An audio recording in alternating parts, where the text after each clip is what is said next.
Now, let's go and bring this off to another camp where someone might be trying to speak truth to power.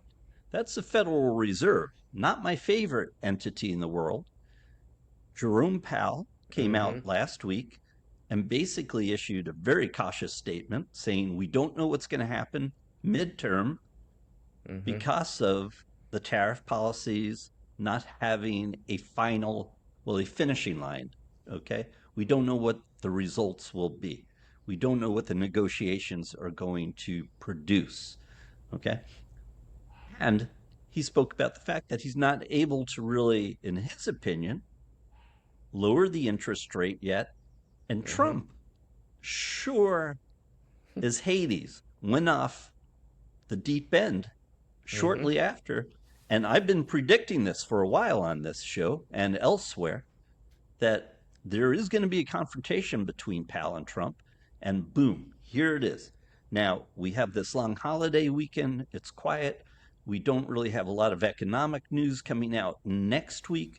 But the fact that Powell gave this speech and Trump immediately went on the offensive saying that Powell should resign or we're trying to get rid of him.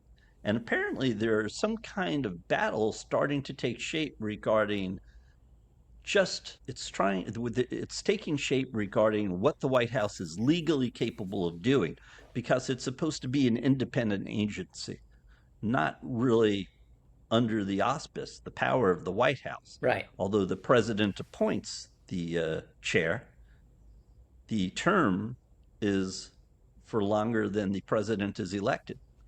Right. You know, Yeah. Powell doesn't have to resign and he can't be fired. It's very Mm-hmm. difficult to fire a Fed chair.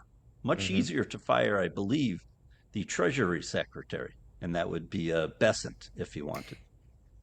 A week or two ago, you and I predicted we were sort of looking at the odds of which cabinet member or members would be the first to go, and I had said Besant as one of my two or three choices as a possibility, and it looks like there's been some speculation in the media recently that he may indeed be ready to step aside, and part of it is because of what you're saying right now.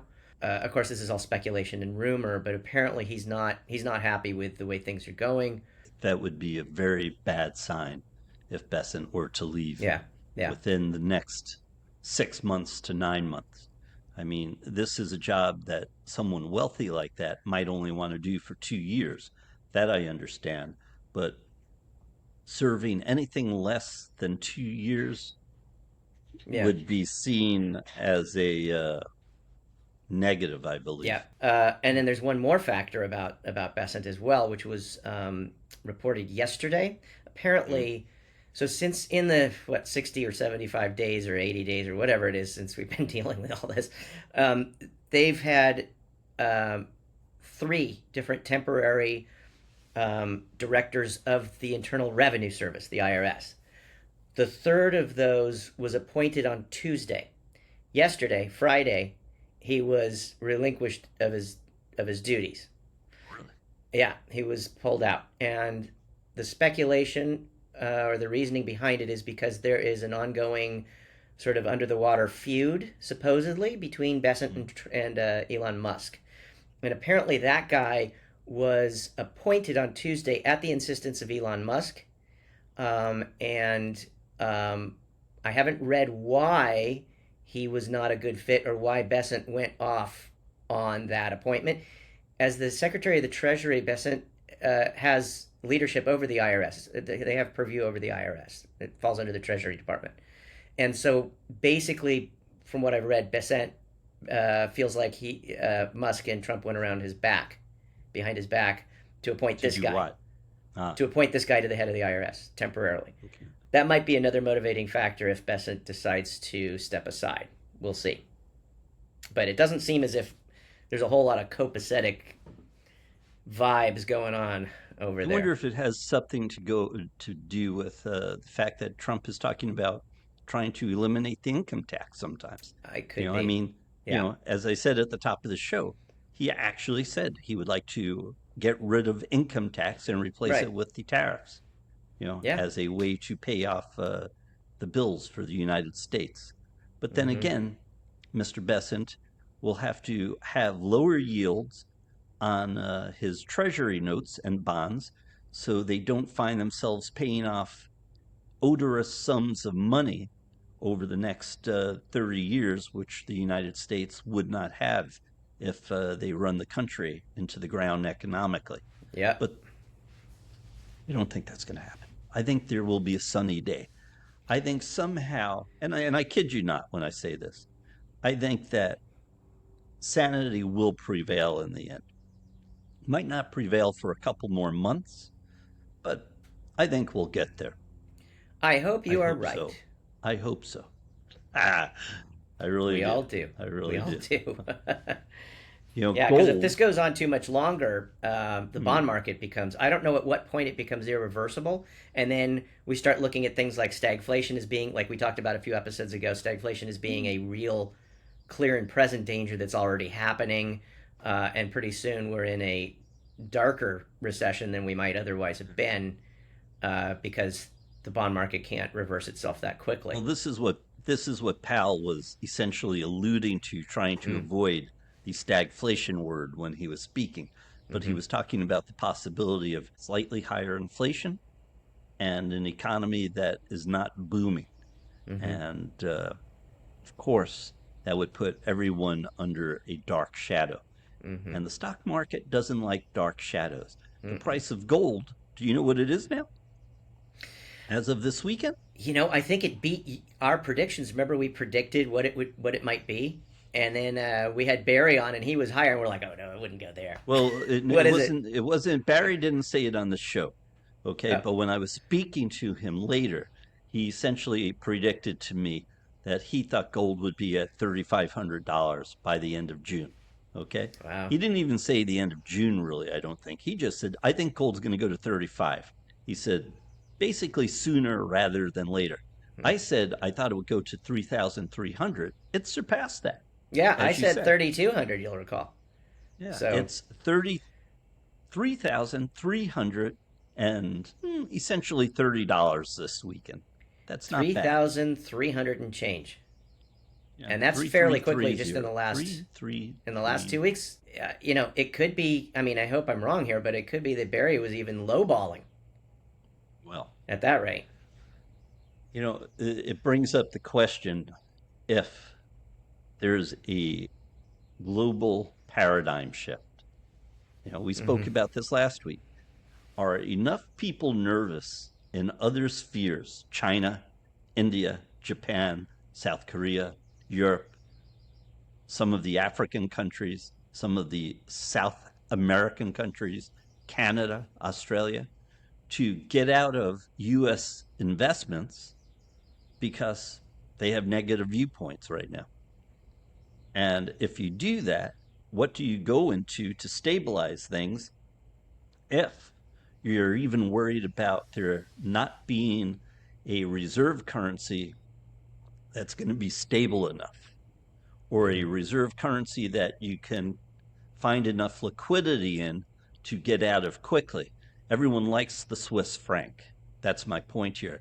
But not everyone wants to be in the Swiss franc because you can't get out of it quickly. The dollar, you can get out of extremely quickly. Okay? And if you don't have faith in the US dollar, and the US dollar has gotten weaker, okay, the US dollar index is at lows it has not touched in a long time. Having said that, the opposite direction, gold is going sky high, Mm-hmm. and you can get in and out of gold fairly quickly. You can carry around a couple of coins with you if you have that luxury, and negotiate a fair market value for it with whoever you're trading with. It's Yep. It's always been that way. If you think about it through history. Yeah. You know So how what's about amazing? What's amazing about gold? Historically, the same ounce of gold that you would carry today would have essentially bought you the same amount of goods 2,000 years ago, give or take. really? Yeah, I mean, it's really a hedge against inflation. That's what But it is.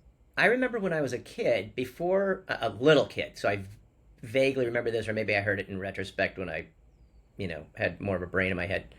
Not that that's happened. That before we went off the gold standard in 19, what was it, 72 or something, the price of gold was fixed at $35 an ounce, and that's 10 times, 100 times Be more careful today. here. During World War II, during the Depression, Roosevelt, you know, basically tried to confiscate all the gold that U.S. citizens had Yes, that's true. because they wanted to. I'm not even going to say what they wanted to do, and because I'll be talking out of my depth. He did that. Yeah. Now, Nixon took the United States off of the so called gold standard and essentially traded it in many respects for what? The petrol dollar. You know, all the Yeah, crude it oil became a trades floating in standard. US dollars. Yeah, What's that? it became a floating standard, which was a So, smart move, by the way. I wasn't saying that that was a bad idea. That was a fairly shrewd. It, it well, it partly led to some, we had a terrible '70s and the petroleum crisis and and all that stuff. that's when we started to see the price of gold go much higher. It was in the Mm, 70s. right. Yeah. Okay. If you start to look at charts here, let's see if I can pull this up and tell you here. It only gives me gold prices as of July 2017 around $1,300. Okay. Well, I But remember when I was a little older, back in the '80s, the early '80s. So it was really only about 10 years after that. I think that's when gold first hit $1,000, and it was a big deal. Am I right in my recollection? And it's just been and going up since then. no, I think you have the dates a little bit wrong. I think you have the date a little bit wrong. Hold on, I'll tell you what the price of gold in 1973 was around $42. Okay. Okay. Yep. In 72, the price was raised to 38. It says the official US government and gold price has changed only 4 times from 1792 to the present, starting at $19.75 per troy ounce, raised to $20.67 in 1834, Hmm. $35, there it is, in 1934. In Hmm. 1972, the price was raised to $38, then to 42.22 in 1973, and that is essentially when the gold standard was allowed to start floating, and Okay. that's when the price started to boom. I Yeah. hope we're making some sense about this and talking correctly. Again, I'm not a huge gold expert in terms of the historical price, but once it was allowed to start floating and the US dollar was taken off of the so called balanced trade level with gold and they let gold move on its own, well, it just caught up to inflation incredibly Right. fast. Because you made your own point. You said that, which I thought was really interesting, which you said that today the same amount of goods and services you could trade for 1 troy ounce of gold in your pocket would be the same as it was 2,000 years ago. That's probably accurate, especially if what you're saying is true. And in the early 1800s or whenever, it was pegged at $18 an ounce, and it only went up another $18 in the next 150 years, and then or Do you have more. so this is going to be argued by people. I can see comments coming in now. Well, because it In was many artificially respects, suppressed, right? It was artificially suppressed until exactly. 1972, and then now all So of a sudden it's where it should have been had it been allowed in a free market to continue to exactly, rise. a Yeah. little like when currencies are controlled by governments. You Mm-hmm. know, you essentially create a black market for the physical metal, and that may have been some of the reasons why Roosevelt basically tried to confiscate it because he didn't want people trading gold in a black market, perhaps.